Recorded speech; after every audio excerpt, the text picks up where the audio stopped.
이제 이승구 교수님 모시고 강의를 듣도록 하겠습니다. 큰 박수로 맞이하시면 감사하겠습니다.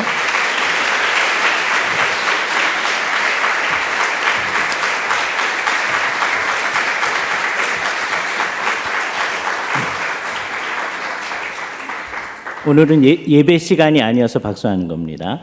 예배 시간을 하면 안 되죠. 그렇죠? 여러분들이 교회에서 정말 그렇게 해주셨으면 좋겠습니다. 성경을 한 곳 읽고 시작하도록 하겠습니다. 디모데후서 제4장 6절서부터 8절입니다. 디모데후서 제4장 6절부터 8절 말씀입니다. 하나님의 말씀을 들으십시오. 전제와 같이 내가 벌써 부어지고 나의 떠날 시각이 가까웠도다. 나는 선한 싸움을 마치고 나의 달려갈 길을 마치고 믿음을 지켰으니 이제 후로는 나를 위하여 의의 면류관이 예비되었으므로 주곧 의로우신 재판장이 그날에 내게 주실 것이며 내게만 아니라 주의 나타나심을 사모하는 모든 자에게도니라. 아멘. 사도 바울이 이제 마지막을 생각하면서 하셨던 말씀이죠. 이게 이제 마지막 강연이어서 이 말씀을 읽은 건 아닙니다. 뭔가 연결성은 있겠죠, 그죠? 되게 이제 뭐 마지막 말을 스완송 그러잖아요. 백조가 가까이 가서 보면 되게 못됐습니다. 그러나 아름답게 보이죠. 그 백조가 이제 마지막에 노래를 한다고 하는데, 그래서 이제 누군가가 마지막 말을 하는 것을 스완송이라고 하는데, 이 사도 바울의 말은 정말 독특한 말입니다. 이따 이 말씀의 의미로 우리가 들어가도록 하겠습니다. 신학을 이렇게 하는 우리들이 가끔 가다가 이제 열심히 하죠. 우리 학우들도 열심히 하고 교수님도 열심히 하고 할 때 우리가 가끔 가다가 문득 서가지고 우리가 뭘 하고 있느냐라고 하는 것을 질문하는 게 좋을 것 같습니다. 제가 옛날에 섬기던 학교에서 어느 채플 시간에 채플 설교의 제목을 우리는 무엇을 하고 있는가라고 해서, 왜냐하면 바쁘게 수업 듣고 레포터하고 하다 보면 우리가 뭘 하는지 잊어버릴 수 있기 때문입니다. 그죠? 우리는 신학을 합니다. 신학을 한다고 하는 것은 뭐냐라고 했을 때 하나님이 비유적인 용어로 하나님 머릿속에 가지고 있는 것을 우리는 원형적 신학이라고 하죠. 하나님 머리 없다고 늘 얘기를 했어요. 하나님 몸이 없으시니까 영이신 하나님의 마음속에 가지고 있는 게 원형입니다. 따라서 우리가 이 세상에서 하는 신학이라고 하는 것은 언제든지 도상의 신학이다, 길 위의 신학이다, 또는 우리 김병훈 교수님이 좋아하는 용어로 표현하면 나그네 신학이다 라고 말할 수밖에 없습니다. 나그네의 신학이라는 말, 도상의 신학이라는 말, 테올로기아 비아토룸이라고 하는 말을 누가 사용하느냐에 따라서 의미가 완전히 달라집니다. 조금 자유주의적 입장 또는 신정통주의적 입장을 가진 분들이 그 말을 사용할 때는, 그러니까 우리는 절대적으로 옳은 말을 할 수 없다라고 하는 거예요. 우리의 신학은 다 상대적이다, 뭐 이렇게 얘기해 버리려고 그래요. 거기에 어느 정도의 진리가 요소가 있습니다. 근데 그런 얘기를 하면서 문제가 뭐냐면 성경이 명백하게 우리에게 얘기해 준 것조차도 상대화해 버리려고 하는 성향이 있습니다. 현대 신학에 그런 경향이 너무 강하거든요. 점점점 신학을 하는데 이건 다 이제 상대적인 것이고, 그러니까 아주 멋있는 말을 생각해요. 우리도 좋아하는 말, 궁극 이전의 것이다. 그렇죠? 궁극적인 것은 하나님 나라의 극지 상태이니까, 그것 이전이니까 pen ultimate라는 말이죠. 우리가 이제 헬라어 공부하면서 맨 마지막의 음절을 울티마 그러잖아요. 그 앞에를 페널티 그러잖아요. 그게 펜 얼티마이트입니다. 궁극 이전의 것. 이 세상에 있는 것들은 다 그래서 이제 없어질 것이다라고 얘기하는데, 우리 성경을 정말 믿는 사람들이 이 신학을 할 때는 이게 도상의 신학이고 나그네의 신학인데, 하나님께서 그의 말씀 가운데서 가르쳐 주신 것에 근거해서 신학을 하려고 하는 거니까 우리는 완벽하게 모든 것을 다 옳게 얘기할 수는 없겠지만 적어도 성경에 일치하는 한 참된 신학을 할 수 있다고 믿는 겁니다. 요것이 우리 개혁신학의 큰 특성이에요. 누구든지 개혁신학 하는 사람들은 다 그렇게 말했지만 특별히 우리 박윤선 목사님께서 강조하셨던 우리 코넬리우스 벤틸이 그것을 강조하신 거죠. 우리의 신학이라고 하는 것은 언제든지 하나님의 생각을 따라서 생각하는 것이다 라고 했죠. 그것을 우리나라 말로 어떻게 생각할까 하다가 박윤선 목사님께서 옛날에 첫 번째 웨스트민스터 가셨다가 한국에서 조금 가르치시다가 다시 두 번째 웨스트민스터 가셨을 때 반틸한테서 많이 공부하시고 많이 연구하신 다음에 박유선 목사님은 신약 교수님이시고요. 벤틸은 변증학 교수인데 벤틸한테서 많이 배우시고 벤틸의 사상을 잘 우리한테 잘 표현해 주시기를 계시 의존 신학. 그래서 우리의 생각이 계시 의존 사색이다라고 얘기했고 그거는 이제 한국 교회의 공통의 자산이 되어진 거예요. 이거는 우리만의 얘기가 아닙니다. 합신의 신학만 계시 의존 신학이 아니라 한국 교회는 늘 계시 의존 신학을 한다고 해온 것이죠. 그래서 계시 의존 신학을 하는 신학은 비록 이 세상에서 나그네로서의 신학을 하는 거지만 그거는 참된 신학을 할 수 있다라고 하는 거예요. 그러니까 똑같은 말, 도상의 신학이라는 말을 사용하면서도 우리는 다른 의미를 가지고 있는 거죠. 이 세상의 사람들이 하는 것과. 그래서 제가 아까 잘 소개해 주셨다시피 82년도에 우리 이제 합신에 입학을 했습니다. 합신에 입학을 할 때 그때는 이제 우리가 이 캠퍼스가 있지 않은 때죠. 남서울교회 지하실에서 모여서 공부할 때입니다.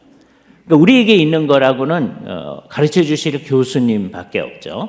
그러나 삼일째 하나님이 우리와 함께 하신다고 생각하면서 그 당시에 대부분 이제 총신에서 나온 학생들이 많았는데 뭐 아닌 학생들도 있었습니다만은 총신에 있으면서 우리 선생님들이 개혁 신학을 가르치는 선생님들이 다 합신으로 가셨으니까 그 합신은 우리가 늘 강조하지만 우리 선배들인 학생들이 만든 학교거든요. 저기들이 나와가지고 선생님 우리들을 가르쳐 주십시오. 그래가지고 이제 가르쳐 주기 시작하는 학교인데 그렇게 세워진 학교로 우리가 갔죠. 안명정 교수님 와 있습니다만은 안명정 교수님께서도 제 한 해 선배신데 그때는 굉장히 어려운 상황이었어요. 학교 이제 학생들 그러니까 어쩌면 그게 이제 4회인데 그게 사실은 1회 같은 거예요.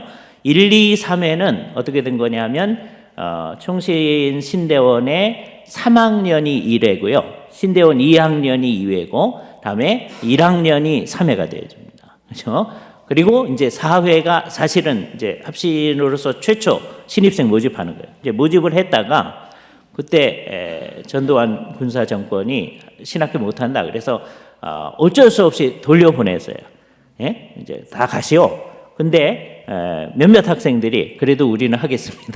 라고 남은 분들이 4회입니다. 그렇죠? 그러니까 굉장하신 분들이에요. 그리고 이제 우리 5회 이제 공부하고 그다음에 6회 제 한 해 후배이신 분들이 있고요. 7회가 이 캠퍼스에 처음으로 와서 공부를 했습니다.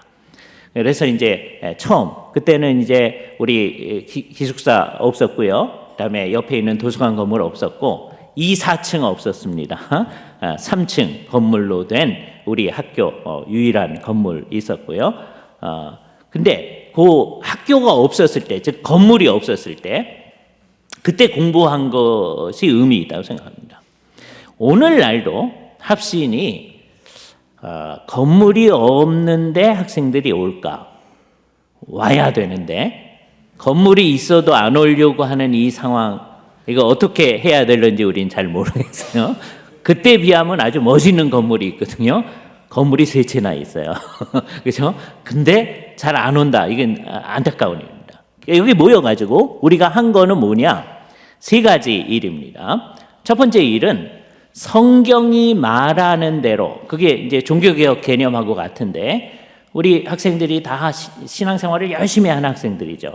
주께 헌신하겠다고 오는 학생들인데 우리 학생들이 저와 저희 친구들이 선생님들을 통하여서 성경이 말하는 대로 종교개혁적 사상, 특별히 그 가운데서 칼빈을 위시한 우리 개혁신학자들의 사상을 잘 배워서 그분들이 얘기한 것에 근거해서 우리의 잘못된 것을 고쳐가겠다라고 하는 것이죠. 그죠? 그런 것에 이제 대표적인 예 몇 가지를 하나 생각을 해보겠습니다. 저기 학생 때 저희가 이제 배운 거죠. 뭐 이거는 그 전서부터 저희가 강조한 것이긴 합니다만 종교개혁을 정말 생각하면 누구든지 그래야 되잖아요. 예배가 제사가 아니다. 이게 종교개혁의 가장 큰 가르침이라고 그랬어요. 근데 어렸을 때부터 열심히 신앙생활하면서 우리들이 예배가 제사인 것처럼 인식이 자꾸 있는 분위기 가운데 자라났죠. 우리 교회 좋은 교회였습니다. 그러나 제가 어렸을 때부터 중학교 때부터 웨스트민스터 소요리 문답 배우고요. 우리 선생님들이 잘 가르쳐 주시고 웨스트민스터 신앙고에서 배우고 칼빈 공부하고 그러면서 자라났어요. 그런데 우리 교회에서 받는 인상은 아주 좋은 교회임에도 불구하고 예배가 제사라는, 여기가 제단이라고 그래요. 아무나 못 올라오는 거예요. 그죠? 올라오긴 올라오죠. 청소할 때 올라와서 청소해 놓고 설교 연습하다가 목사 된 사람 저를 비롯해서 많이 있습니다. 그죠? 예. 자, 그런데 좋은 교회인데도 성경이 말하는 종교개혁적 사상하고 다른 거 있는 거예요. 그 고친 거죠. 그죠? 그러니까 학교에 와서 이제 고친 거, 물론 꼭 학교에 와서 고친 건 아닌데 그 중에 하나가 이 디모데후서 4장과 같은 말씀입니다. 바울이 자기 생애가 이제 마쳐질 것을 바라보면서 뭐라고 얘기하냐면 8절에 이제 후로는 나를 위하여 의의 면류관이 예비되었으므로 주 곧 의로우신 재판장이 그날에 내게 주실 것이다. 이 말씀을 잘 읽었으면 한글로만 읽었어도요, 누구든지 이것을 주시는 날이 그날에, 성경이 너도 알고 나도 알고 다 아는 날이니까 헤매라. 그게 뭐냐? 이 세상에서 헤매는 날들이 아니고 우리 주께서 오시는 그날이다라고 하는 것을 문맥을 잘 보면 보이거든요. 그죠? 바울이 정말 그날에 내게 주실 것이다라고 하는 것을 얘기하고 자기만 애쓴 사람이고 사도이기 때문에 의의 면류관이 아니라 내게만 아니라 주의 나타나심을 사모하는 모든 자에게도니라. 사도 바울이 말하고 있으니까 우리 모두가 의의 면류관을 받으리라. 이게 본문을 읽었으면 분명해야 되거든요. 그런데 그 당시, 지금도 그렇지만 지금 좀 많이 괜찮아졌죠. 그래도 옛날 우리가 잘할 때 한국교회 분위기를 보면 두 가지 이 본문하고 다른 거가 있는 거예요. 학교에 와서 이제 고쳐지는 거죠. 어떤 거 있습니까? 하늘에 올라가면 금면류관, 은면류관, 개털모자 뭐 이런 얘기 돌아다녀요. 그렇죠? 시점이 다르잖아요. 바울이 언제 우리에게 주께서 주시라고 그래요? 주께서 오시는 그날에. 자기가 죽었을 때 준다고 하지 않거든요. 그죠? 학교에 와서 이걸 우리가 배우는 거예요. 그죠? 더군다나 여기서 말하는 면류관이라는 말이, 면류관이라고 써놓고 한국 사람들은 다 크라운을 생각하고 있죠. 그래서 금 크라운, 은으로 만든 크라운, 그리고 개털모자 이런 얘기 생각을 하는 거예요. 그게 말이 안 되는 거죠. 근데 이 말이 스테파노스라는 말이잖아요. 스테반의 이름하고 같죠. 이게 월계관이란 말이죠. 승리자에게 주시는 것이다. 그렇죠? 본문이 명백하게 얘기하고 하니까 학교에 와서 우리가 그렇게 성경이 말하는 대로 고치는 거예요. 그러니까 저희도 학교 다닐 때 그렇게 고친 거예요. 그럼 그 고친 게, 그러니까 저희 수업은 제가 우리 학생들한테 늘 얘기하는데 이게 마치 종교개혁 시대 때 천주교에 익숙했던 사람들이 개혁자들의 얘기를 들으면서 고치는 거와 똑같은 거다라고 하는 거죠. 수업 시간마다 종교개혁이 일어나는 겁니다. 우리가 이렇게 잘못 생각했는데 여기 모였던 학생들이 다 열심히 있는 사람들입니다. 우리 학생들처럼 열심히 있는 사람. 그러나 우리가 잘못하는 게 있다. 그죠? 우리의 관념이나 우리의 신앙생활하는 방식이나 이게 잘못하는 게 있으니까 이게 고치겠다. 이 본문만 해도 벌써 두 가지를 고치는 거잖아요. 그죠? 주께서 의의 면류관을 주시는데 그거는 하나님의 백성들에게 명백하게 주시는 거다. 또 이렇게 학교 다닐 때 고친 예를 말씀드릴게요. 고린도 후서 5장 17절 우리가 잘 아는 본문입니다. 일단 제가 읽을 텐데 읽고 나면 여러분 머릿속에 생겨지는 관념이 있습니다. 그거 버려야 됩니다. 자, 우선 읽을게요. 고린도 후서 5장 17절입니다. 그런즉 누구든지 그리스도 안에 있으면 새로운 피조물이라. 이전 것은 지나갔으니 보라 새 것이 되었도다. 이 말을 읽었을 때 여러분 무슨 생각이 납니까? 우리가 그리스도 예수 안에 있으니까 내가 새로운 피조물이구나 그렇게 생각하고 그렇게 가르침을 많이 받았죠. 그런데 우리가 이제 학교에 와서 이제 헬라어를 배울 때 박형령 교수님께서 숙제를 하나씩 내줬어요. 한 1개월 내에 자기가 좋아하는 성경 구절 하나를 선택해라. 그래서 그걸 헬라어로 외워오는 거예요. 그렇죠? 아주 좋은 거죠. 물론 잊어버렸어요. 제가 이걸 다시 봐야 됩니다. 자, 그런데 그때 제가 골랐던 구절이 이겁니다. 그죠? 그때 저는 이 구절을 고르면서 무슨 책과 관련해서 이 구절을 골랐느냐면 아까 언급하셨던 바울의 종말론, 게알리오스 보스의 바울의 종말론. 저희가 이제 대학부를 이제 신학대학원에서 다녔기 때문에 게알리오스 보스를 옛날에 소개받았었고 거기서 읽었던 거를 생각하는 거죠. 게알리오스 보스가 굉장히 큰 기여를 해주셨는데 여기서 말하는 새로운 피조물이라고 하는 게 한 사람 개인이 새로운 피조물이 된 것을 얘기하는 것이 아니라 이게 소위 카이네 크티시스, 새로운 피조계이다. 그래서 그 뒤에 있는 말이 의미 있는 거예요. 그죠? 보라, 새 것이 되었거다. 이전 것은 지나갔다. 겉으로 볼 때는 이 세상이 하나도 안 바뀐 거예요. 그러나 이제 그리스도 예수 안에서는 피조계 전체가 새로워졌다. 라고 하는 게 이 말의 본래적인 뜻이다. 라고 보스가 잘 가르쳐줬거든요. 그렇죠? 그럼에도 불구하고 보스를 읽은 척한 사람들은 이게 문제입니다. 보스를 모르는 사람들은 보스하고 상관없이 다 개인적으로 해석해요. 보스를 안다고 읽은 척하는 분들은 역시 또 개인적으로 해요. 그거 어떻게 아느냐? 우리가 몇 년 전에 한 3, 4년 됐어요.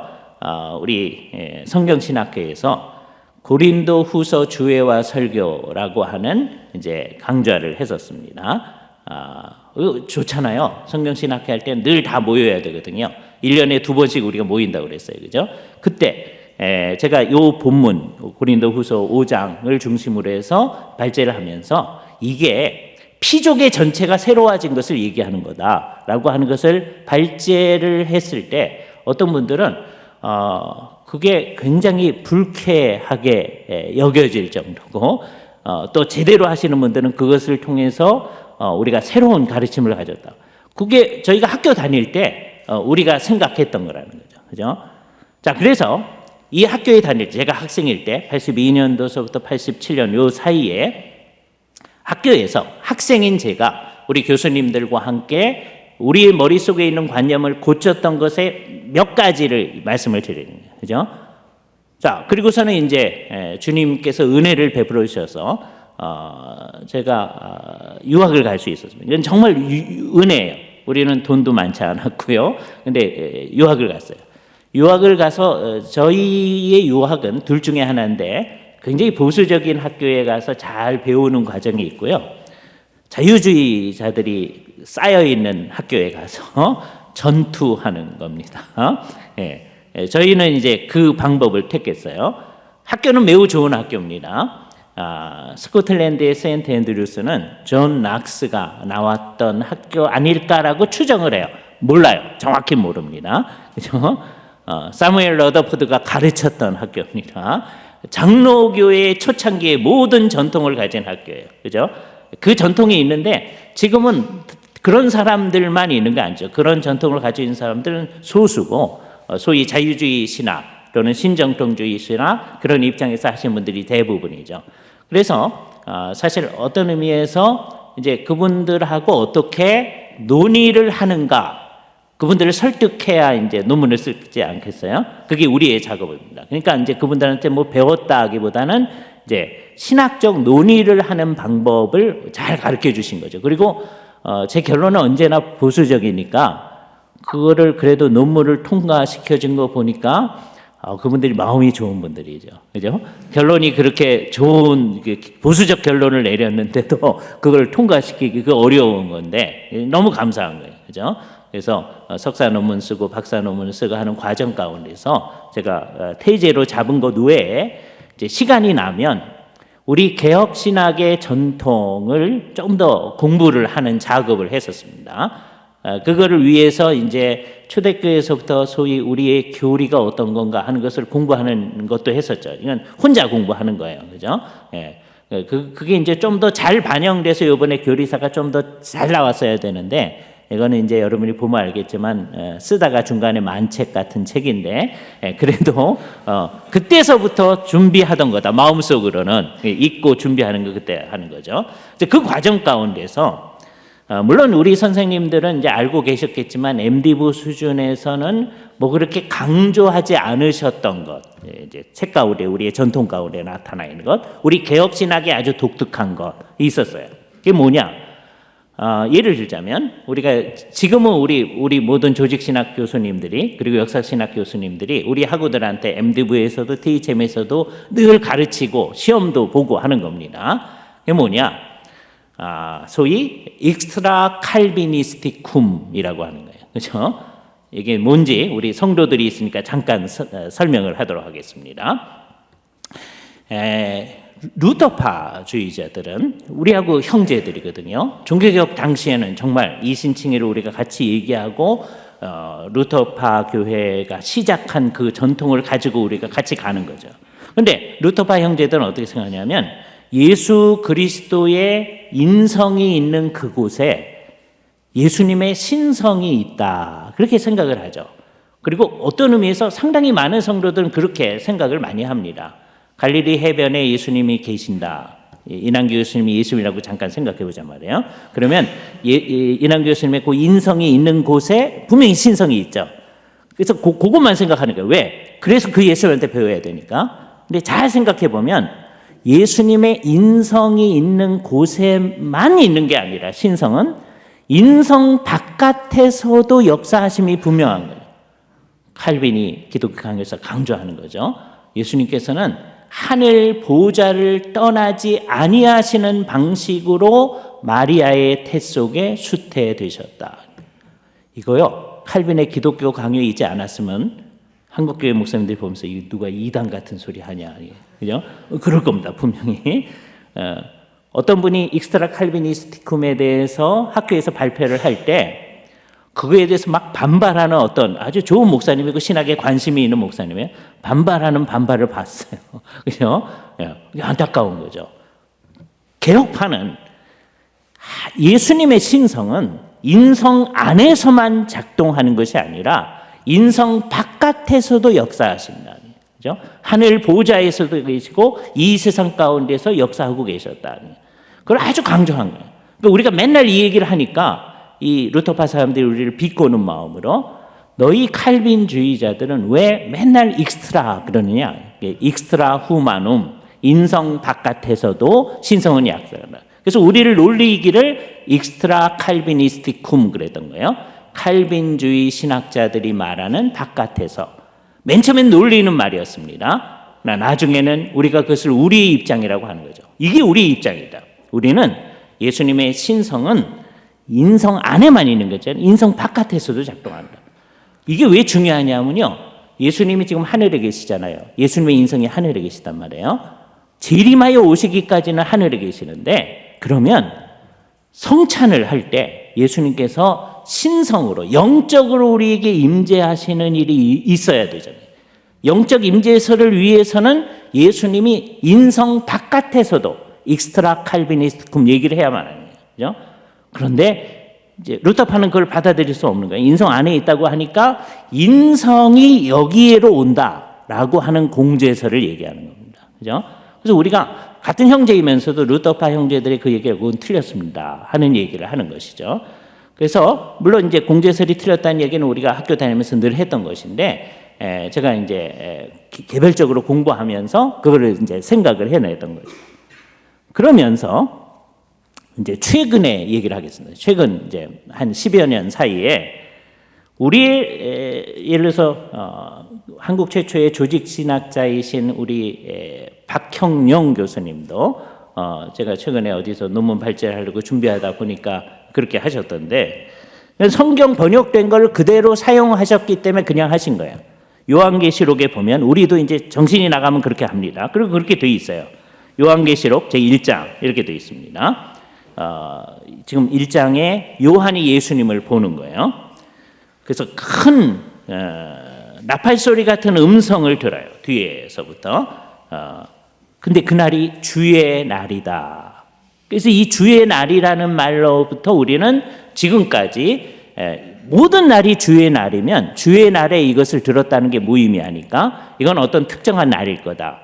그러면 그날이 언제냐? 예수님께서 부활한 날이냐? 뭐 여러 이제 얘기들이 있어요. 그러나 결국은 이게 주의 날, 주일을 뜻하는 것이다라고 생각을 하는데 주께서 이제 주의 날, 주일에 나타나신 거죠. 12절.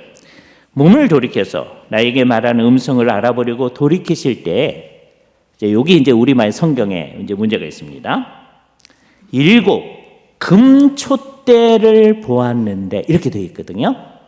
그러니까 아무 생각 없으면 우리도 7 금촛대 사이에 거니시는 그리스도 이렇게 얘기하게 됩니다. 그죠?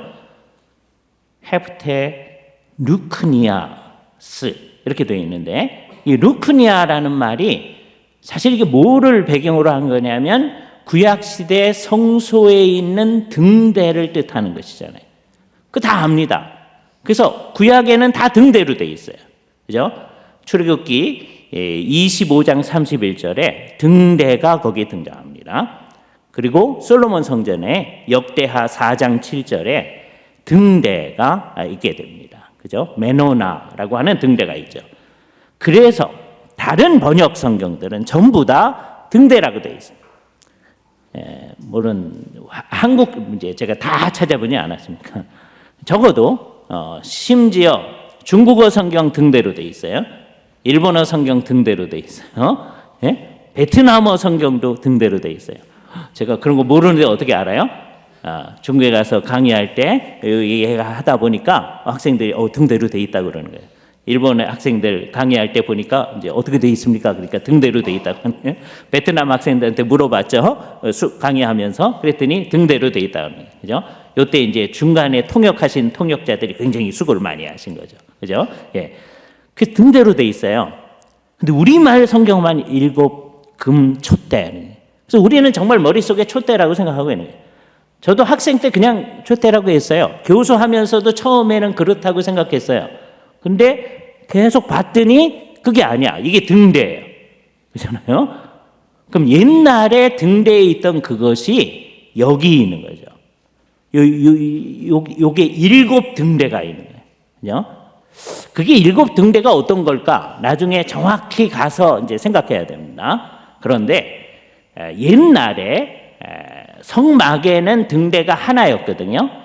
근데 역대하 4장 7절에 보면 솔로몬 성전에는 등대를 10개, 이쪽에 5개, 이쪽에 5개, 그래서 10개를 이렇게 했습니다.